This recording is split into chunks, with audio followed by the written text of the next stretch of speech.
You are listening to Proof Text, a Glossa House podcast exploring Scripture and all things related to it. New episodes are released daily. For more information, check out glossahouse.com and subscribe to our channels on Spotify and YouTube. Welcome and enjoy. Hello, welcome back to GrammarPoint. I'm Fred Long, and we're looking at purpose constructions, and this is episode number 3 on purpose constructions. Greek grammar and syntax, the Greek language, consists of constructions.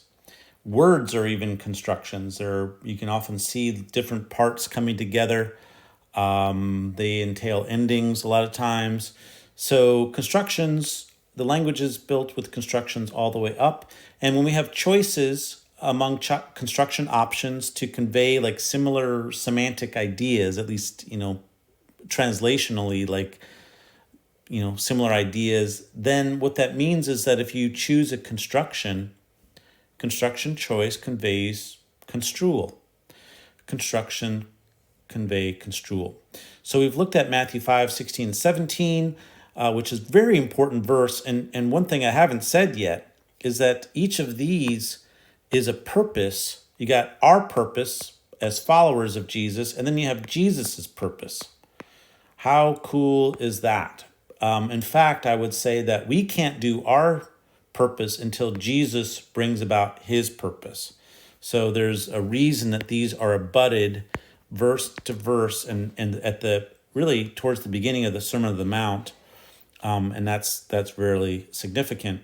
We looked last time at Smythe's grammar, and here we made an important distinction between result clauses and purpose clauses. And what differentiates these? Well, purpose clauses specify intention.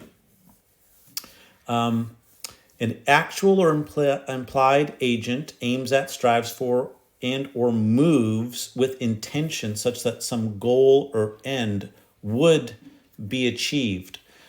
In other words, they aim at something. And here I think the translation, I would just say at the very start that a lot of times our purpose constructions in our translations use the word may or might. And I don't think that that's right, because may or might makes it seem as if the goal is in question. I went to the store in order that I might get some bread. Well, I may or might not get some. Well, that's not the construction. What the construction of intention is conveying. If I go to the store for a purpose, then I'm going to a store so that I would get bread. In order to get some bread, like there's not really a may or might involved, because there's my intention is now not in doubt. My intention is really clear. So purpose clauses have intention behind them, and this is different than result clauses, which have cause, that are only talking about cause to effect. And so if an author is using a causal construction, this is downplaying any intentionality. Now, that may be because there was none. It's just something happened and then something else resulted. A occurred, then B resulted. That's possible. Or the author doesn't want to stress the intention because that's not part of the construal they are after. So Smythe lists these different constructions, and there are a lot of them. One grammar that I used in learning intermediate Greek was H.E. Dana's and Julius R. Mante's, so Dana and Mante's manual grammar. They have a distinct section on purpose clauses. They list 6 ways. Well, I think they're about halfway there. I think there are closer to 12 ways, but these are ones that they use. They describe ina or opos. Notice that they're often placed together, but I would distinguish them, opos, because it also has this aspect of manner. I think it's construing manner, which ina does not. I think ina is the default construction, and that we'll talk about why that's important. Like that's kind of like the run of the mill. If you want to express purpose, you use ina. You also have the simple infinitive or the infinitive with to. And just by looking at these are pretty basic. This is a pretty basic construal, downgrading the prominence effect, I think. Ramping it up, I think, is using is or pros with the infinitive, articular infinitive. I think this kind of ramps up the prominence. I'll talk about that some more. You do have the relative with the future indicative. Smythe also talked about that. And you have the future participle. They say sometimes maybe the present participle. So that's just a big question mark.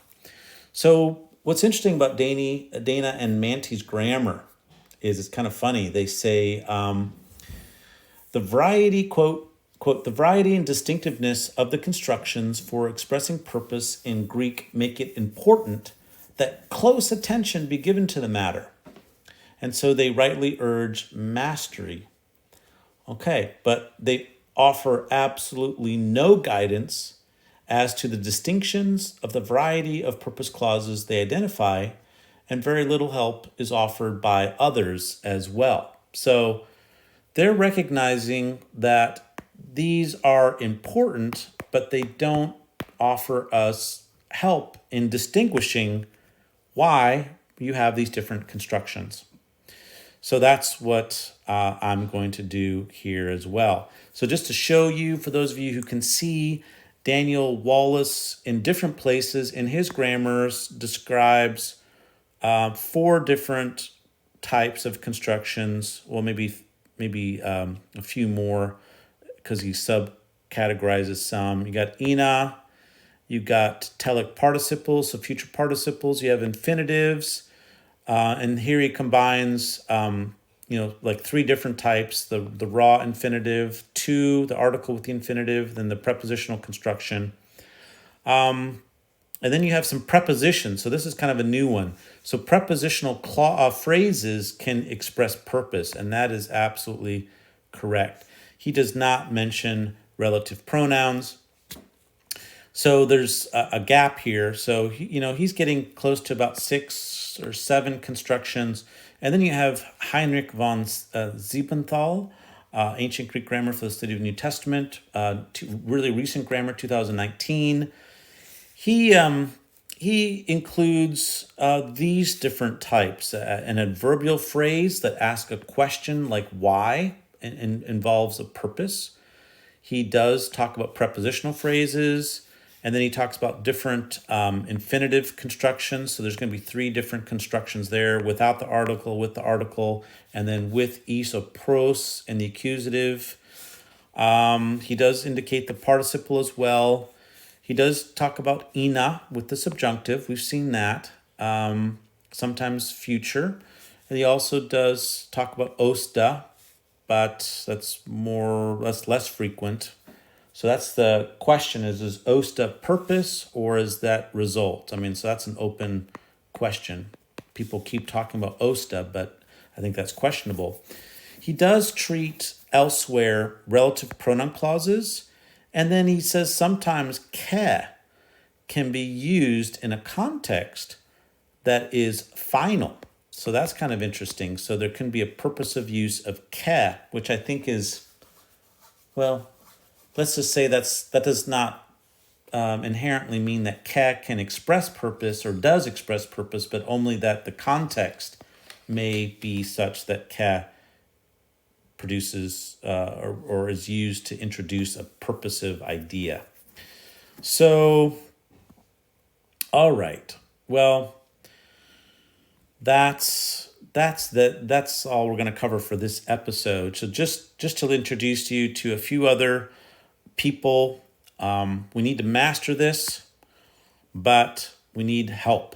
And so that's a setup. Keep listening and thinking with me about purpose constructions. I hope you found this helpful and look forward to having you watch or listen next time. Interested in growing your ancient language skills but not sure where to start?